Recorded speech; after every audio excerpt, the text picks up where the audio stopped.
I discovered very quickly that writing about Vilayat Khan is a bit like chasing a hologram. Everyone has a different memory of him, a different take on the story. He was himself known to be a liberal embellisher of tales. Someone close to him once said, "वो तो गलती से सच बोलते हैं." He speaks the truth by mistake. His life was iridescent with illusion, which may well have been what he needed to create beyond the ordinary. Therefore, rather than obsess about factual accuracy, I have tried to create an impressionistic, fluid portrait of a magnificent artist and a fragmented human being. I have tried to imagine him and tell a story anchored in fact but narrated with poetic license, like improvising on a jazz standard. It would be a mistake to regard this strictly as a biography because I am not a historian, but a lover of music and a storyteller. So, this is my journey into his life through long discussions with people who were close to him or his family, and also through interviews, archival records, and photographs. I have spent many hours listening to his music in solitude. Sometimes, even when the music stops, it continues in my head, and I can see the fairies dancing with sparkles around them, or elephants walking majestically. He used to see his music. I visited the places where he stayed over the years: Calcutta, Delhi, Bombay, Shimla, Dehradun, and eventually Princeton in America. I tried to locate him in both place and period, for this is also the story of how music traveled through the ages and the backdrops changed with broadcasting technologies, changing patronage, and Western appreciation. Along the way, I met a cast of fabulous characters, musicians, and more who played key notes in his life. I discovered with some wonder that his life has had some curious interconnections with mine. For instance, the iconic 1952 Jhankar concert, where he played with Ravi Shankar, was organized by my great-grandfathers. And Vilayat Khan, in fact, spent the last decade of his life in Princeton, where I also lived as an undergraduate. But nothing in life is random. Vilayat Khan once told a student who was practicing a piece of music at exactly the same time that Khan Sahib happened to be playing it in another place. The music was circulating in the sky when both of us caught it.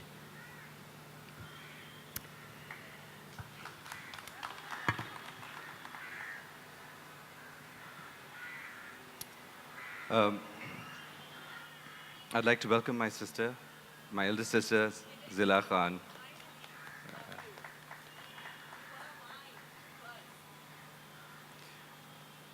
Thank you all so much for coming. I'd like to give a little background to this story.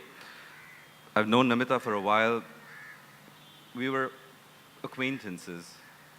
But there's something about Namita that sort of intrigued me towards her, and there's an honesty in her being that I just thought that there would be no better person to tell this story. The world knows Ustad Vilayat Khan is this big Ustad, but very few people know him on a personal level. And he was such an interesting human being that I wanted to share this story, because today music has become somewhat very different than how I grew up with music and around music. And one of the great things and privileges of being born into a family of musicians and great musicians is that you're surrounded by greatness and geniuses. And what happens synonymously with all these geniuses, there's just such humble human beings, and you get to learn so much from them without even realizing that you're actually learning from them. Not just about music, just about life and humility and understanding and charity of all sorts. And my father being this amazingly interesting person that had so many facets to himself, that I just thought Namita would be the right person to tell the story. So I approached her and I said, Namita, can you write this book? And she was like, huh, and she kind of just sort of like passed it off. And then I started pestering her and further pestering her to eventually where she turned around and said that, okay, I will do it, but there has to be no interference. To which I said, absolutely, because if I didn't trust you in writing this book, I would never ask you to do it. And thus started the journey. And you know, as being a son of this great maestro, people come up to me and tell me stories about my own father, and they tell me stories like, I didn't know him, or he's some third person. Most of those stories I've heard multiple times. Some of those stories have been created by them personally, and it's completely uncharacteristic of who he is. But reading the manuscript that Namita wrote sort of reintroduced me to my father, and I got to learn so much more about him through this journey. So kudos to Namita for doing so much research and coming up with this amazing book, really. Thanks, Hidayat. So Thanks. after this long spiel, I'm going to ask you a question. Yes. Things like that, what I would actually like to know is, you didn't know Abba personally, but through this journey, how did your relationship change with the man? Yeah, it's really kind of an interesting thing when you're, you know, tiptoeing into the life of a genius person, or actually I would say any person, because you have to keep as an underlying factor throughout the research and the jasusi and the interviews a certain integrity about trying to be true to him despite not knowing him. And it's a very internal space, because it's so easy to, you know, become a storyteller and take a few poetic licenses and just be a little more dramatic and think of TRPs and book sales and getting, you know, the drama in there. And you have to be really careful, because it's a privilege to be able to enter the life of somebody like him and then slowly discover him through your own eyes and present him to the world. It's an enormous privilege. Like, I cannot even tell you how grateful I am for this. We have a mutual admiration club. Yeah, so anyone just that's bear with willing, wanting us. to sign up, please.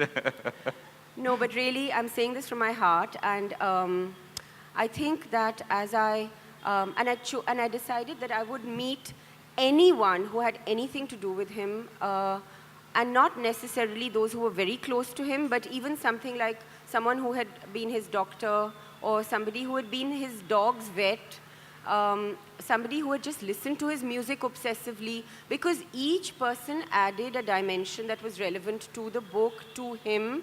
And to be honest, I think that we all are actually many different people at the same time, depending on who's looking at us. And so I've taken the liberty of making this my version of him. And all I can say is that from, you know, I started the journey thinking that, wow, this is a great musician, and his music is amazing, and I had a certain sort of like, you know, looking up to him, etc. And by the end of it, all I felt was love. I mean, his love and my love for this man, and a tremendous amount of empathy, because I could see that there'd been a lot of pain in his life. And the way he spoke about pain was so beautiful, because there's a line in an interview I read of his where he said that every bit of pain he converted into a musical note and transposed that into music. And to be able to do that and sort of almost celebrate pain as not being something negative necessarily, but just as a part of life, and then turn it into beauty. That's what I got from him. And so by the end of this, I started treating him almost like a family member, even though I'm not in the family. Hidayat and No, I you are know not what? engaged or anything, contrary to what rumors have been. So I actually felt that at a very intimate level with him. I started wanting to just empathize with every aspect of his life, even the parts that a lot of people found difficult to digest about him. Because I felt like instead of trying to present him as this, sort of maestro person and this, icon, etc., I wanted to present him also as a human being, someone who perhaps did things that all of us do, and and uh, and how he dealt with that. And I think I've been somewhat empathetic towards him in the book. And by the end of it, it was like writing about a grandfather or something, but with a lot of love, a lot of respect, and also a lot of honesty.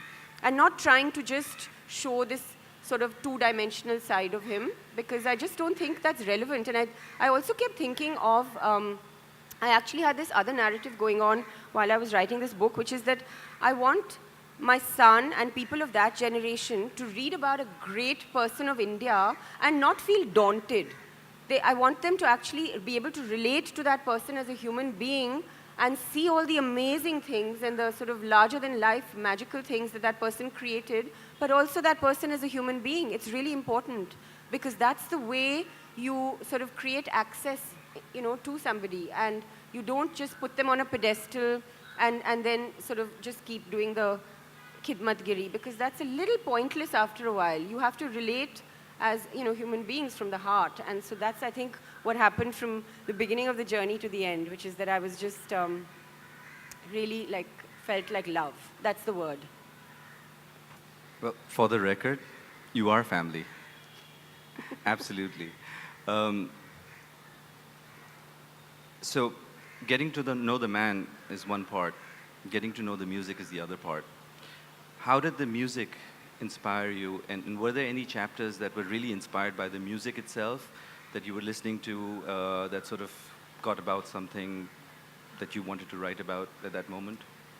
Yeah, because I think I would sort of just keep listening to his music. There's a particular rag of his that I would listen to in particular because I just connected with it. It's called Sanj Saravali, and it's his own creation. And it touched my heart, and I must have listened to it at least 100 times.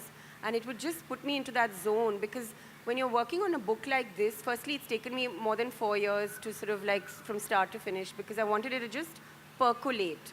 And also, when you're working on a book like this, you can't just research it, talk to some people and write it. It has to really sort of enter your space. You sometimes are not even doing so-called calm, but just by listening to the music, you're able to connect with the person who's creating the music. So I did a lot of that. And while I was listening to the music, I'd be having these little conversations with Hidayat, who'd tell me, he used to see the music. Now listen to this part, and you can hear the elephants walking. You can see the fairies dancing. And so I would actually listen to the music differently again. And then I would sometimes talk to somebody else, like a Deepak Raja, who's a musicologist, who's very proper and musicological. So he'd tell me about how he could hear an entire orchestra in the music. So I would listen to it again differently. And sometimes I would just listen to it out of as a person who's just a person listening to something beautiful. So there were all these dimensions of how I approach the music. And I think that, again, with Indian classical music, there tends to be this kind of fear of it, especially somebody who's not had access to it in their growing up years or whatever.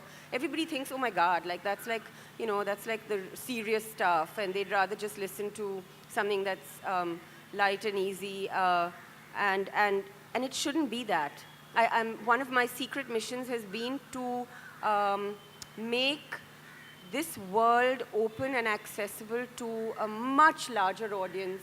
And my favorite example is that, in the West, you have Tom and Jerry cartoons playing with really serious Western classical music riffs in the background score, and that's how kids just pick it up, and they're sort of okay with it, and they don't think that it's something that's so formidable.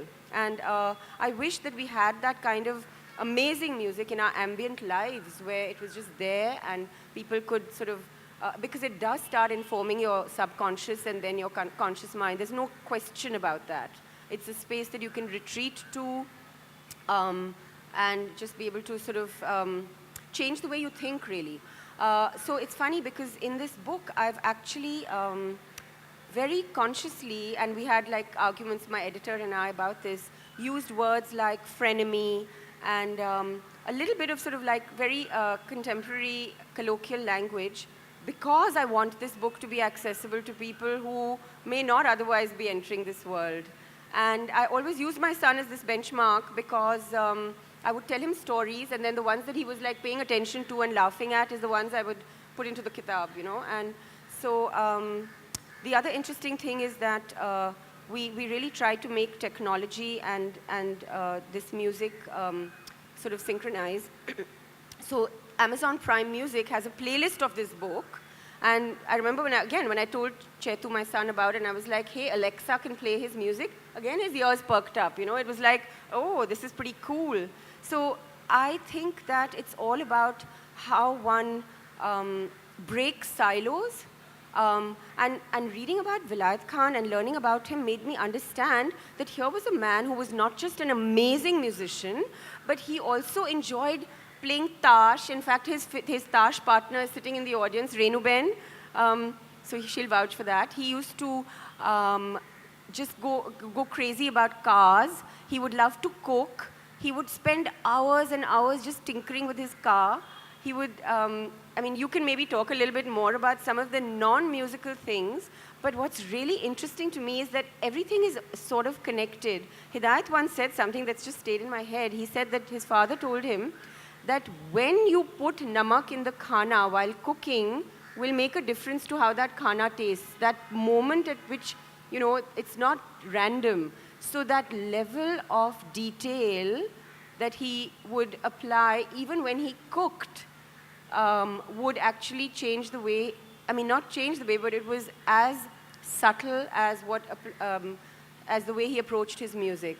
So if one sort of tends to take life in this way where everything is connected and you're not either an Indian classical musician or a goofball, because we're both, right? Or something that is, you know, separated, you can be all these things.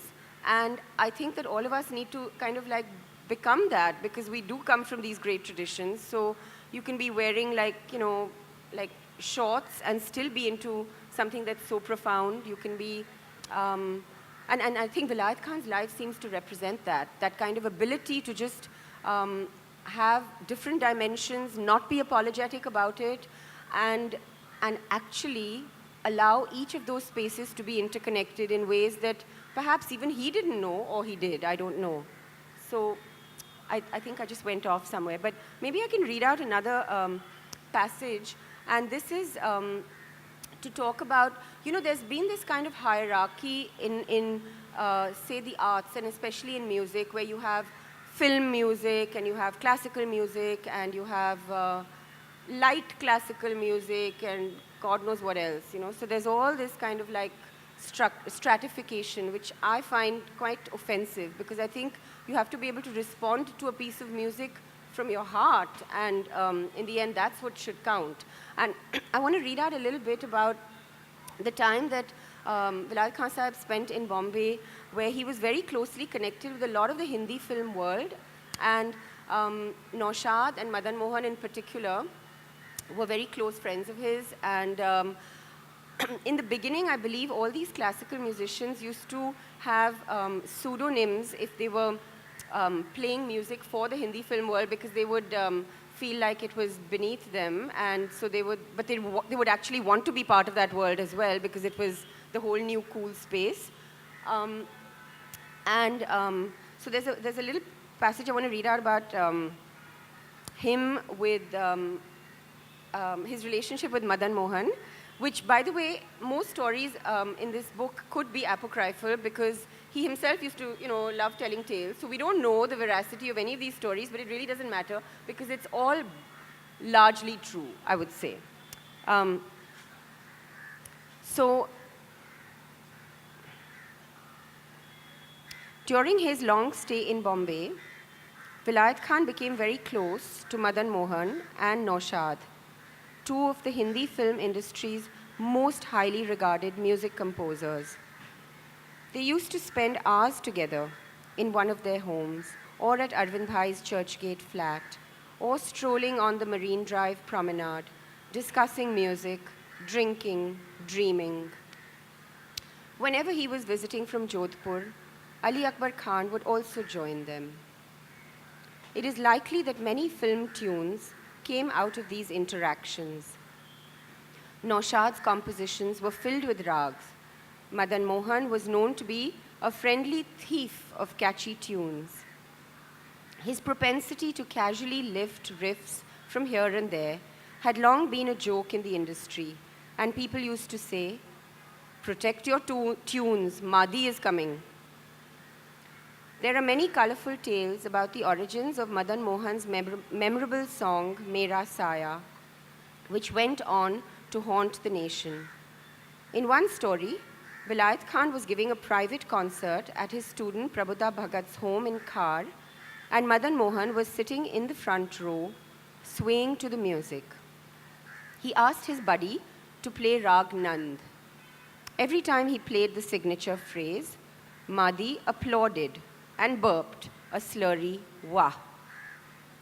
A few months later, the same tune found its way into the song Mera Saya.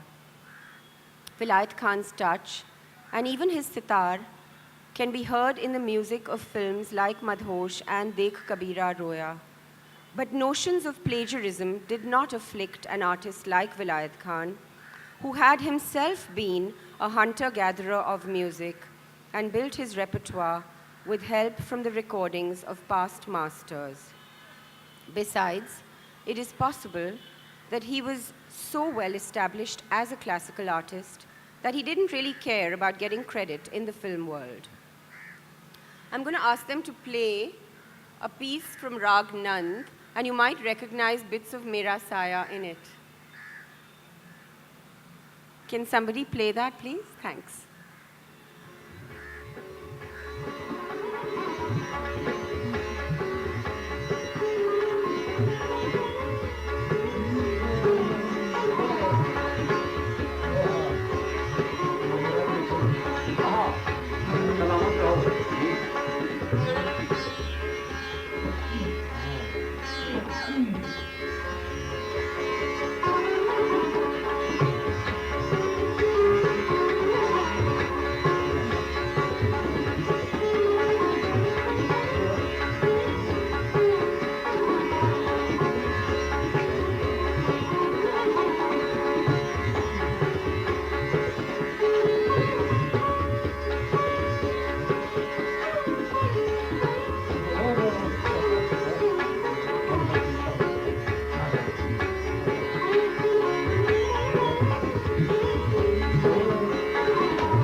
I've always believed that inspiration comes from everywhere. And the reason why he was such a multifaceted person was because he connected with things and people.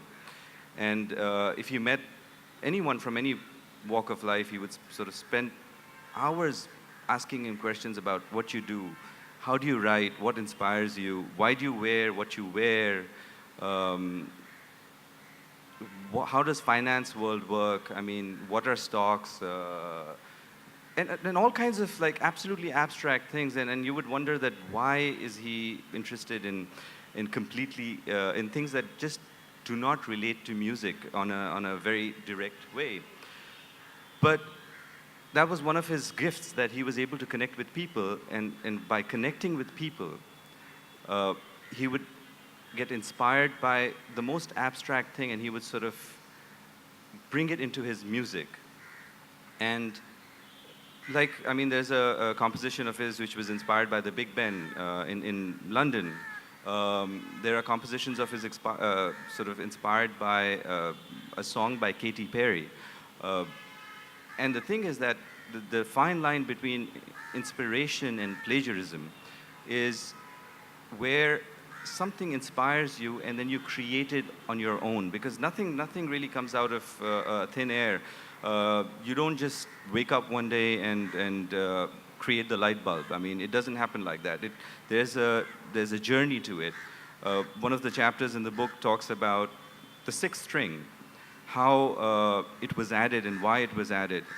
It wasn't something that he just woke up one day and he said, you know what, I'm going to add a Gandhar Pancham to the sitar. Or many other innovations that he made, he was able to make them in the music, and was because he was connecting to people. He was connecting to this world. And one thing he always taught us as students and children is which is very contradictory to the world of Indian classical music children, because the world of Indian classical music is very, very small. We grow up in a very small world, and we believe that's what it is.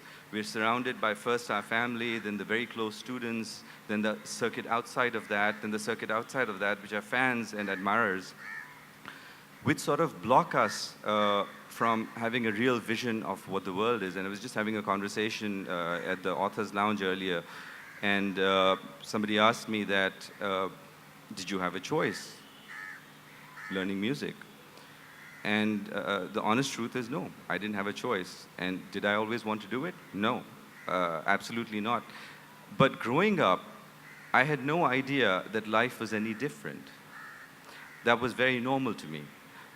Coming back from school and practicing music is a normal part of life. Not being able to go to your friend's birthday party was a very normal part of life, because you didn't. Listening evenings and afternoons and nights with much older people that talk at a whole different level was just normal. Listening to music that just did not make sense was just a part of life, was normal. Until I sort of grew up to realize that no, my friends are able to go out and play cricket and go to parties and hang out, and they have sleepovers and whatnot. And then you realize that no, you're actually not a part of this world. It's a much bigger world.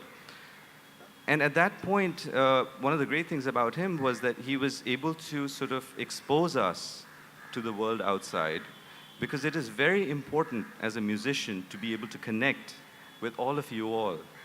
If I don't do that, regardless of what my genre of music is, if I don't do that, I'm never going to be able to connect with you in music. And his music was an epitome of that. He connected with people.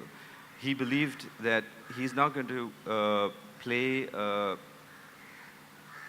Bollywood riff or whatever kind of riff just to please you. What he will do is he'll reach out to you and bring you to his level and show you the depths and the subtleties of Indian classical music through various factors, how he connected with you. You have to let me read out this passage. It's actually one of my favorite passages because it involves Hidayat and his father. And I really get to see the relationship between the two of them as both father and son, but also teacher and student. And it sort of says a lot. So, I'm scared at this one. one evening in the mid-1990s, Vilayat Khan was teaching a very reluctant Hidayat, Rag Puriya. Abba, can I please go out and meet my friends? We already made the plan. You cannot go, Bebu. Bebu is Hidayat's pet name. Chalo, nikal gaya abhi. He said it quietly, without looking up from his game of solitaire. He was sitting on the bed, playing with his old deck of cards. Hidayat sat on the floor in front of him, seething, playing the sitar, thinking only about what he would rather be doing instead. Keep developing the part between ni and ga, Khan Sahib said. He demonstrated some movements and then asked the young man to do them on his own. Hidayat did not show his irritation. He continued playing, finding different ways to tackle the 4 notes. About half an hour into this, without looking up from his cards, Vilayat Khan said, "If you are bored, be bored, but don't get up." Hidayat was ready to kill his father, but he continued to play the sitar.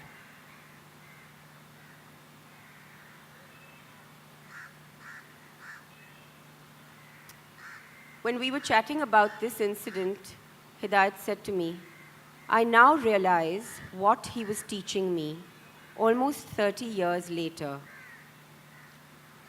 If you're given such a small space to work in, basically 4 notes, you learn to be innovative within the boundaries. You are bored out of your mind, so to fight the boredom, you gradually start finding different mathematical movements. You find another movement, and then another. And then, when you are bored of the melodic movement, you start exploring a change in the tone or in the texture, or how much weight to put on the notes. After you have done all this, it starts making sense, and you realize that you have all this stuff to choose from when you actually perform. It all makes sense now.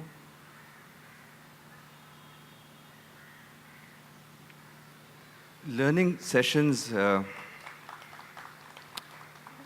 with my father used to be extremely grueling. I was born much, much later. He was an older man. And he had this urgency to sort of feed all the information that he could because he felt that he didn't have that much time. Here is a great ustad, and here's a little boy learning. So it was very hard for me to digest because there would be such an overflow of information coming and a barrage of constant information coming that was just impossible for me to digest. And it was extremely hard. I mean, I cannot explain to you how difficult it was at that time. And I used to dread those moments. Mostly I used to dread those moments. There were very few moments. Like now I look back at it and I cherish those moments, but at that time they were very, very difficult. But in hindsight, I think he was that genius that he knew that music is something that is not taught to the conscious mind. Creativity is not something that is taught to the conscious mind. It's taught to the subconscious mind. And if it's taught into your subconscious mind, then it just comes up. It just comes from nowhere. And many times I'm sitting and practicing and I have a good moment with my music. And those music, that moment that happens, you try to prolong it as long as you can. But that moment is actually coming from those grueling sessions that we've had because the music went into the subconscious mind. I'd like to read out another passage along these lines which describes this. It's just so beautiful, and it really sort of gives you an idea of how fine-tuned his way of thinking was. And also the idea that beauty is something that cannot be sort of boxed into just a piece of music or into a work of art. It's a way of life. It was while father and son were on a concert tour in Oregon in 1997 that Hidayat felt a small shift take place in his music, and his father heard it too. They had played together on stage. Because of the angle at which he was sitting, Hidayat had been able to closely observe his father's right-hand modulations and saw how he extracted so many different tonal textures from the instrument. That night, when he was back in the hotel room and his father was in the shower, he pulled out Vilayat Khan's sitar and started playing, paying attention to minute differences in tone. Vilayat Khan emerged from the bathroom with a look of utter joy on his face. He knew his son had seen the music. All those years of berating him, arguing with him, and persisting had paid off.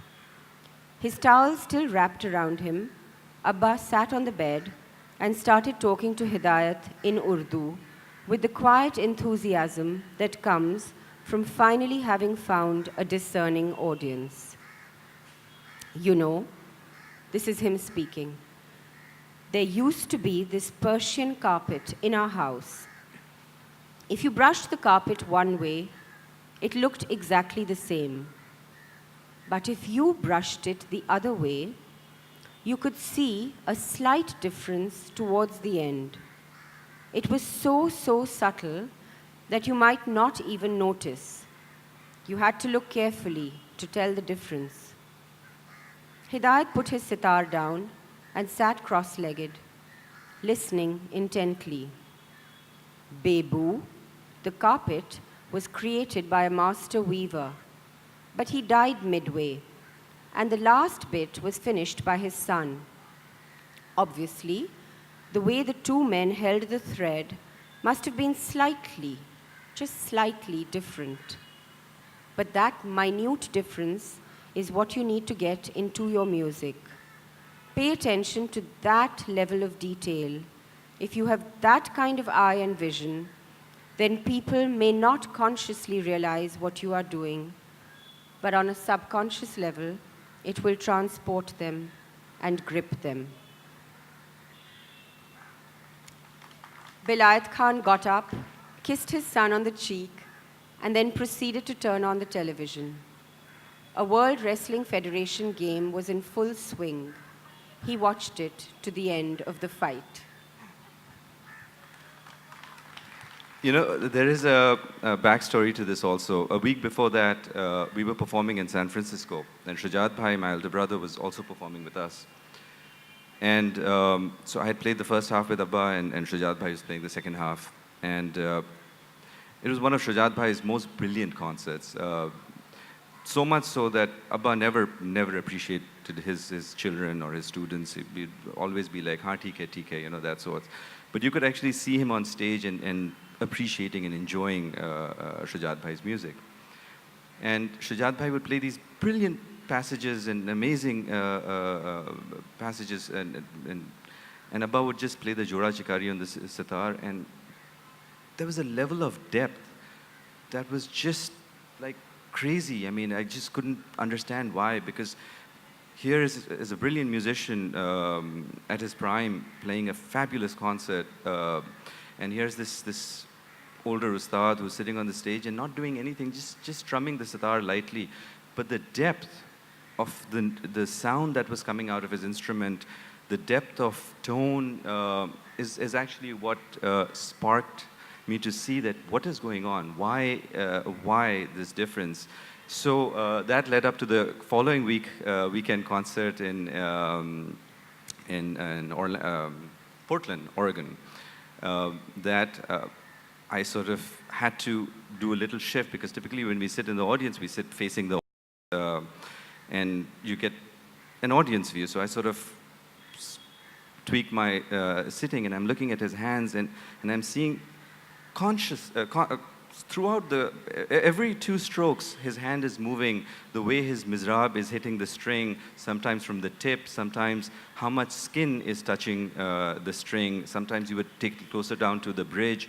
And this is just a constant movement that's going on. And so every note that he played, every strumming of the instrument that he did had such a texture, had such an environment constantly. And that's how this whole experience came about. That's beautiful. Thank you. I guess we probably have a few minutes for questions, so would be happy to take some. I don't know if there's a moderator, but we can keep it really informal, because the main man of our session actually is not well and wasn't able to come, so we decided to keep this as informal as possible. So if anyone has anything to ask, please. G? At the NCPA. And he was just really, really loving. Like, I remember very clearly, and I've talked about it in the book, that he picked up my son, who was then 1 year old, 1 year old, and hugged him really tight, and he was just hanging out. It was very nice. But, you know, I wasn't aware that I was going to be entering his life at that time, so I wasn't paying much attention. I have to say that this journey of getting to know you, and this book has been so much fun. I mean, Actually, yes. we've had such hilarious conversations, really bouncing off the wall conversations about music, about different tangents. We'd sit down, we'd say, okay, you know what, we have to do some work today, and got to get some research done, and we wouldn't get anything done at all. No, but it's been very special because I think it's just been natural, and sort of like I've allowed, and you know, I'm not as ditzy as I sometimes appear. So when somebody is talking about something that is seemingly unrelated, I'm actually paying close attention, and I'm like a little jasoos picking up on little signals here and there, and it was a lot of fun. I went and really met a lot of interesting people through this journey, including, as I said, his vet in Shimla, who was very funny. And through all this, I discovered like the humor that the man had, which was also incredible, which I think Hidayat's inherited. I think you should tell them one of the funny stories. It's in the book, but just instead of me reading it out and all, just tell them. हाँ जी बोलिए, of course.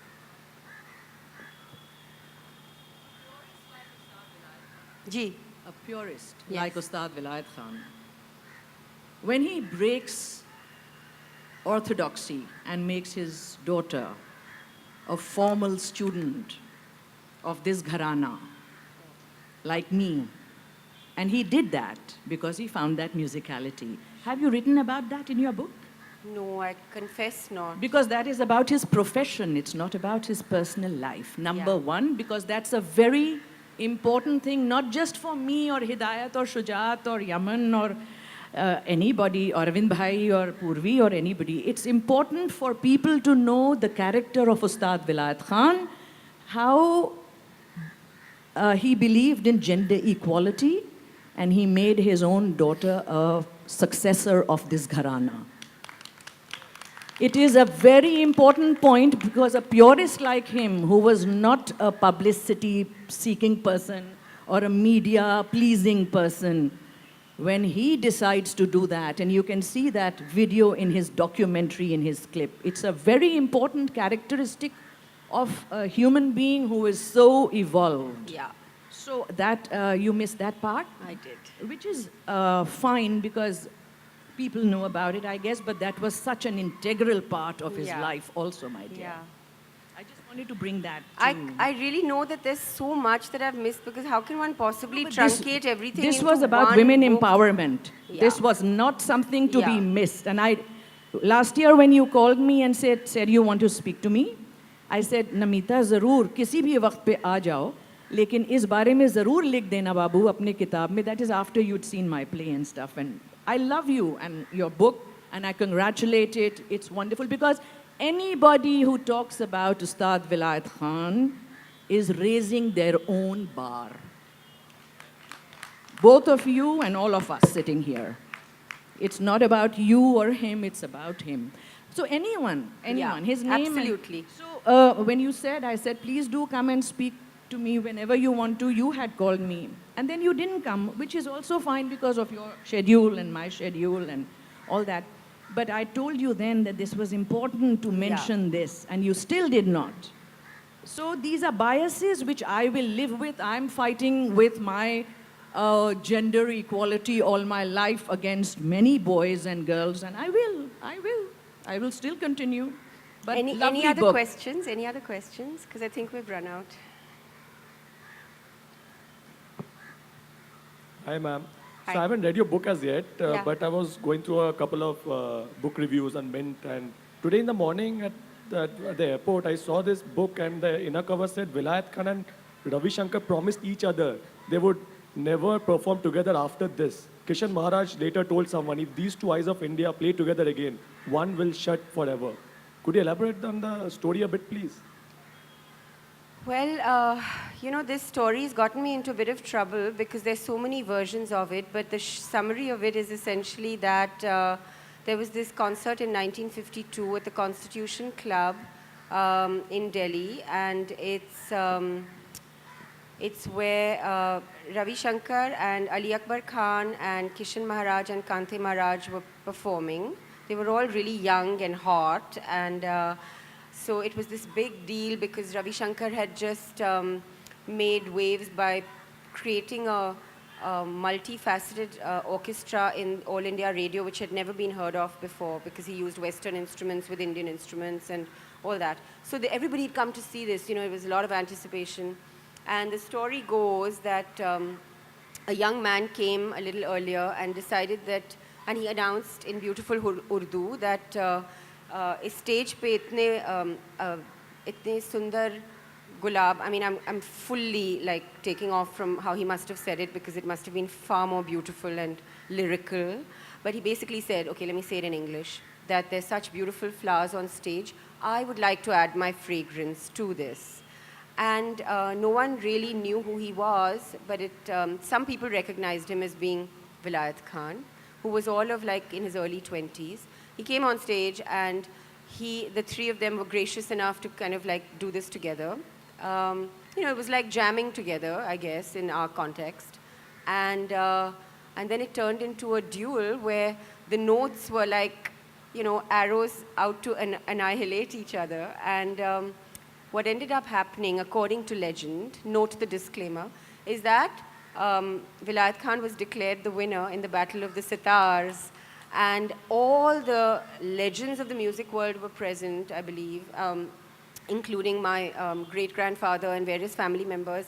And they all got up and said, Mar dala, Mar dala. And I believe Ustad Baba Alauddin Khan was really angry and he started abusing in Bengali, vagera, vagera. And it became a legendary concert. And I think the two of them afterwards decided that, hey, it may not be such a great idea because Ravi Shankar was a bit upset, I think, at the time. And they decided that they would be polite and not play with each other again. But the idea is really that I think the reason I used this story was that for whatever reason, the world at large knows Ravi Shankar as this kind of like rock star musician. And the fact is that I think Vilayat Khan chose this kind of narrative of resistance, which is that he didn't really sort of feel the need to go and play with pop stars, vagera, vagera. I don't think one was a better musician because I don't believe that there is such a thing as being a better musician. It's about the moment and the music at that time and, you know, the listener as well. So people responded to both artists differently and that's what's beautiful. But I wanted to present the fact that the music world had acknowledged Vilayat Khan Sahib as this amazing musician when he was this young artist. And I think that it sort of sets the tone of, I needed to put him in a context for a broader audience. I think, you know, most musical connoisseurs will always say ki, haan, he was a greater musician, etc. But the idea was to say that sometimes, and here's the bottom line, fame has very little to do with your talent. I think fame is dictated by many other things. And this is a personal pet favorite subject of mine because I think we live in a world that is really dominated by external validation and how many... you know, if I may interrupt a little bit. This, especially since this book has come out, everyone's been talking about this story. And it's a very hashtag story, like the hashtag #MeToo and all these sensational words and things. What is more important is, yeah, this is a true part of history and it did happen. They all three played together. I have randomly people coming up to me and telling me that they like my father better than Pandit Ravi Shankar ji and or so forth and so on. Music is about passion. So it brings out passion in you. So people feel very passionately about the musicians that they support. But these are all amazing, great maestros who carved a path for all of us to follow on. So yes, it's a sensational story. It's a good hashtag story. But what is more important is that Abba used to tell us to go listen to Ravi Shankar ji. I've gone, heard his concert. Never in our house personally was any bad feelings discussed. Lots of people from the outside world would come up and say and try and egg things on. But on a personal level, there was tremendous respect. There was tremendous harmony. I went to a concert of Panditji's in New York. Packed auditorium. Like, I mean, there was no place to stand. He was gracious enough to keep a student outside. For me, an insignificant person, to come and get a seat. And well, that's a different story altogether. But when I came back home, Abba grilled me to asking me, what did I learn from the concert? What did I hear? And the first time I had ever listened to Ravi Shankar ji was, I was very influenced by the world, and I had a very, I wasn't open to it. And when I got back home, I got grilled and I got yelled at for not doing justice to this amazing opportunity that I had. And I was made to listen to recordings. I was made to listen to compositions. And we would have sessions, conversations in Princeton about what did I get. And then he would explain to me passages. He would explain to me his ideologies. It's the same relationship with Ustad Ali Akbar Khan Sahab, the same relationship with Bismillah Khan Sahab, Bhimsen Joshi ji, Kishan Maharaj ji. So, yes, music is all about passion, but please don't hashtag it. And it's just not worth it, you know? There's much more to it. Anything else? No? Now we have lunch. We've run out of time. No, we... How beautifully Faizan grew up with Abba. And he loves you so much. And he misses you almost every day because those memories of his. So Faizan is my son, but he is also your mother's son, actually, because he is so attached to Nani and Ninna and Nani and Nani's food. Even today when I make food, it's not as good as Nani. And Bebu Mamu something and Bebu Mamu something. About that for a second. But Talk as about your festival relationship. director, apart from being writer of this book, I have No, to but be on also time. because, yeah, I know, but also because No, Faizan is the only grandson who is also a student of Ustad Vilayat Khan. It's under the professional hashtag, if I have to say it that way, my you God. put it like that, and Yeah, yeah, darling. it makes me nervous to say anything with No, the hashtag. darling, No, darling. but obviously, Faizan is Ustad Vilayat Khan Sahab's grandson, who He's your was nephew, your brought love. up in his lap, in his arms. He loved him. What a tremendous boy. And in your arms. Absolutely. Oh, I mean, on my child. shoulders. Yeah, Love that yeah. boy. Please, I would ask all of you all to pray for not only just our family, but all the upcoming next generation musicians and young children that would support, and because those are the people that are going to make Indian classical music live forever. So thank you all so much for coming.